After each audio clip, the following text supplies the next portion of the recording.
Hello students, welcome back to my channel. और जैसा कि आपको पता है हम पढ़ रहे हैं संसाधन एवं विकास। तो प्राकृतिक संसाधन से मनुष्य का रिश्ता हमने पढ़ा था, जिसमें हमने पढ़ा था प्रागैतिहासिक काल से मनुष्य जो है वो प्रकृति के साथ सामंजस्य बिठाकर समझौता करके और जीवन जी रहा है। धीरे धीरे मनुष्य विकास की अवस्थाओं से गुजरता रहा और गुजरते गुजरते उसने प्रकृति के रूप को बदलकर उसमें पाए जाने वाले संसाधन के साथ समझौता करके उसके रूप को बदलकर और अपने जीवन को उसने सरल बनाया और विकास किया। विकास की इस अवस्था में एक दौर ऐसा आया था जब मनुष्य जो है वो प्रकृति को भगवान के रूप में देखने लगा था, जब उसने जल, जंगल, जमीन, धरती, आकाश सबको ईश्वर के रूप में मानने लगा था। तो ये विचारधारा कैसे आई होगी? तो प्रकृति में क्या कहें कि पूरे विश्व में, ब्रह्मांड में जितने भी प्राणी जगत हैं उनकी उत्पत्ति जो है वो प्रकृति से हुई है और कहीं ना कहीं इनकी उत्पत्ति के पीछे कुछ तत्व भी जिम्मेदार हैं, जिसे हम कहते हैं कि पंचभूत कहा जाता है जिन्हें। मतलब मानव या प्राणी जगत की जो उत्पत्ति हुई है वो पंचभूतों से हुई है। तो पहला है वायु, दूसरा है अग्नि, तीसरा है भूमि, चौथा है आकाश और पांचवा है जल। वायु, अग्नि, भूमि, आकाश और जल, इन पांच तत्वों से मिलकर प्राणी जगत का निर्माण हुआ है, या इन पंचभूतों से मनुष्य का निर्माण हुआ है। ये जितने भी प्राणी जगत प्रकृति में, पृथ्वी में, धरातल पर पाए जाते हैं उन सब का निर्माण इन्हीं से, इन पांच तत्वों से हुआ है। तो प्रकृति को हम लोग ईश्वर भी कहते हैं, भगवान भी कहते हैं। क्या कहते हैं? भगवान। तो ये भगवान शब्द कैसे बना? तो भा से बना है भूमि, गा से बना है गगन, वा से बना है वायु, आ से बना है अग्नि और ना से बना है नीर। देखिए, भा से भूमि, गा से गगन, वा से वायु, आ से अग्नि और ना से नीर, इन सब से मिलकर क्या बना? भगवान। मतलब उस समय की जो लोगों की जो विचारधारा रही थी वो कितनी अच्छी थी। उन लोगों ने प्रकृति में ही भगवान को देख लिया। भूमि, गगन, वायु, अग्नि और नीर। भूमि यानी पृथ्वी, गगन यानी आकाश, वायु यानी हवा, अग्नि यानी आग और नीर यानी जल। परंतु हम तीन ऐसे तत्व हैं जिन्हें हम विशेष रूप से, प्रमुख रूप से मानते हैं। वो है जल, दूसरा है जंगल और तीसरा है जमीन। जल यानी पानी, नीर, जंगल यानी जहां पर वनस्पतियां पाई जाती हैं और जमीन यानी भूमि। मतलब जो भी स्थान इन तीन चीजों से परिपूर्ण है वो समृद्ध है, या हम ऐसा कह सकते हैं कि वो प्राकृतिक रूप से समृद्ध स्थान कहे जाते हैं। तो संसाधन प्रबंधन को आगे हम और अच्छे तरीके से इसके बाद समझेंगे, ठीक है? तो हम पढ़ रहे थे संसाधन प्रबंधन। प्राकृतिक संसाधनों के उपयोग को नियोजित कर इसका उचित प्रबंधन करना होगा, जिससे वर्तमान आवश्यकताओं की पूर्ति हो और इन्हें भविष्य के लिए संरक्षित भी किया जा सके, साथ ही पारिस्थितिकी संतुलन बना रह सके। इसके लिए कुछ उपाय निम्न है। अर्थात हमको क्या करना होगा? जो संसाधन प्रकृति ने हमको दिए हैं उनका इस ढंग से प्रबंधन करना होगा कि वो आज तो उपयोग में आए ही, साथ में आने वाली पीढ़ी के लिए भी उपयोगी बनी रहे।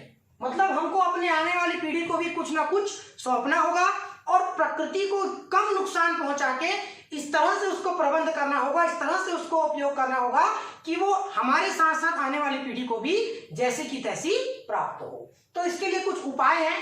पहला है वैकल्पिक संसाधनों पर जोर। वैकल्पिक संसाधन मतलब जो परंपरागत संसाधन है उनका तो उपयोग हम कर ही रहे हैं, किंतु उनकी रक्षा करने के लिए हमको क्या करना पड़ेगा?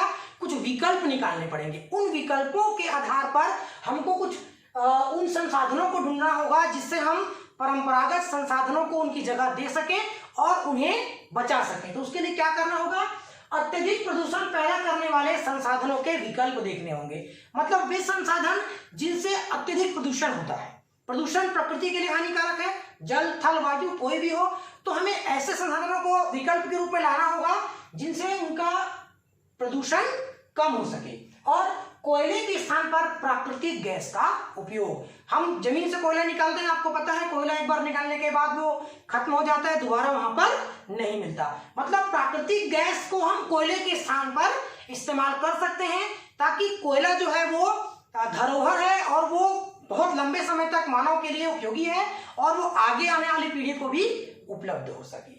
उसके बाद सौर ऊर्जा एवं पवन ऊर्जा पर जोर। सौर ऊर्जा आपको पता है सूर्य की ऊर्जा कभी समाप्त नहीं होने वाली ऊर्जा है, सतत मिलते रहती है। वैसे ही पवन की जो ऊर्जा है वो भी सतत मिलती रहती है। भारत के कई भागों पर पवन चक्की का निर्माण किया गया है, जहां पर बहुत बड़े मैदान क्षेत्र में पवन चक्कियों को लगा दिया जाता है, उनसे प्राप्त होने वाली ऊर्जा का उपयोग भी किया जा सकता है। शासन द्वारा भी इन उपकरणों के उपयोग के लिए प्रोत्साहन एवं व्यवस्था किए जाने की बहुत ज्यादा आवश्यकता है। इसके बाद है संसाधनों का नवीकरण करना। कैसे? इसके लिए पर्यावरण संबंधी कई नियम व मापदंड बनाए गए हैं। मतलब संसाधनों को एक बार उपयोग करने के बाद क्या हम उसका दोबारा उपयोग कर सकते हैं, इसके लिए भी हमको सोचना होगा। तो पहला क्या है? कचरे को अलग अलग करके पुनर्चक्रण करना।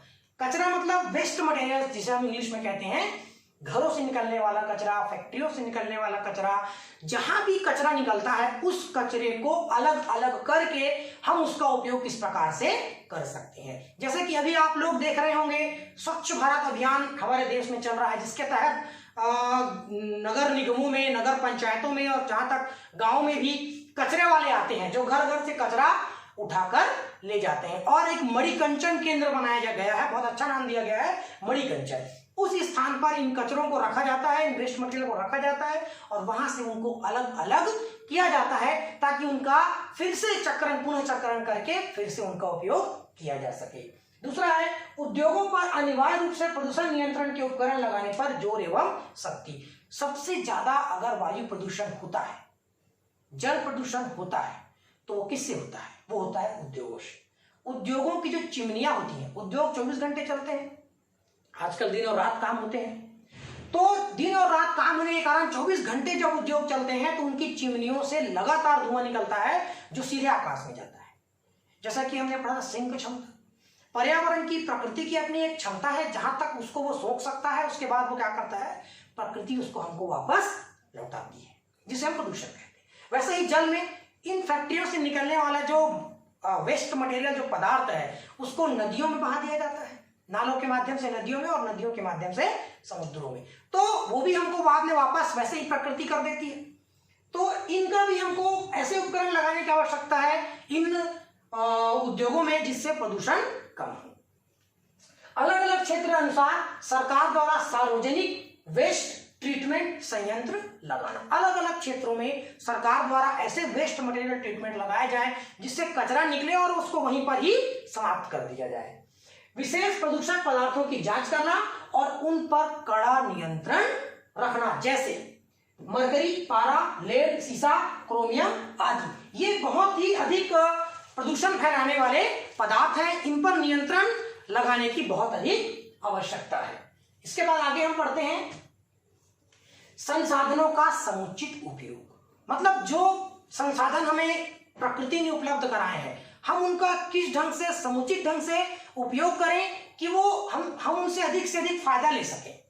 तो आज मनुष्य द्वारा संसाधनों का जरूरत से ज्यादा उपयोग किया जा रहा है।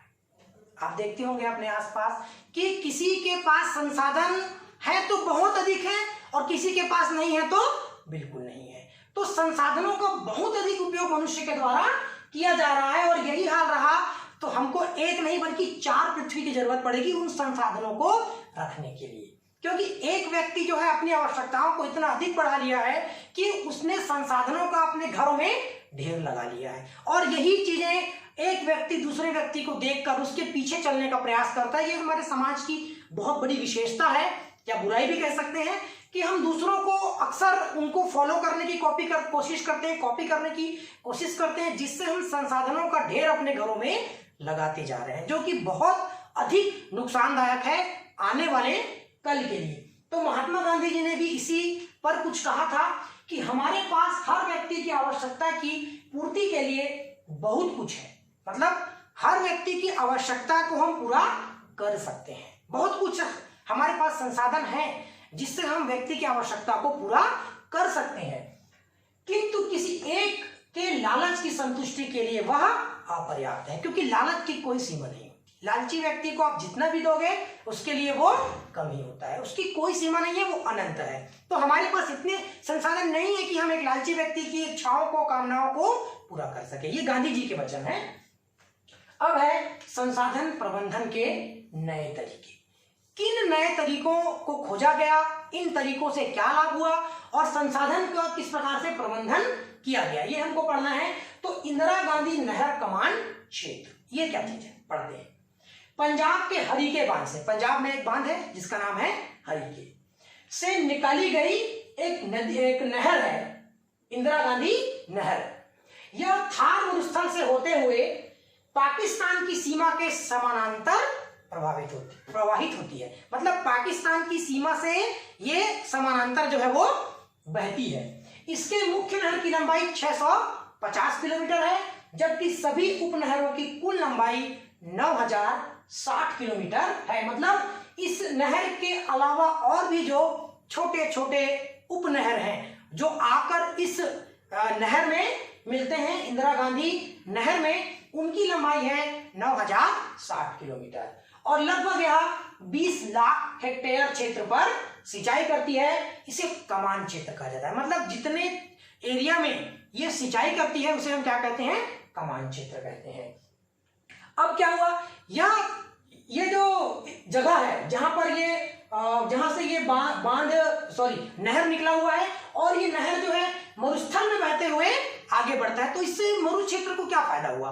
तो यह थार मरुस्थल का क्षेत्र है जहां पर एक जगह से दूसरी जगह उड़कर जाने वाले रेत के टीले पाए जाते हैं। यहाँ पर वनस्पतियां बहुत कम पाई जाती हैं। इस कारण हवा तथा मिट्टी का कटाव अधिक है और गर्मी के मौसम में यहाँ का तापमान जो है वो 50 सेल्सियस तक चला जाता है और औसत वार्षिक वर्षा यहाँ पर 10 मिलीमीटर से भी कम होती है।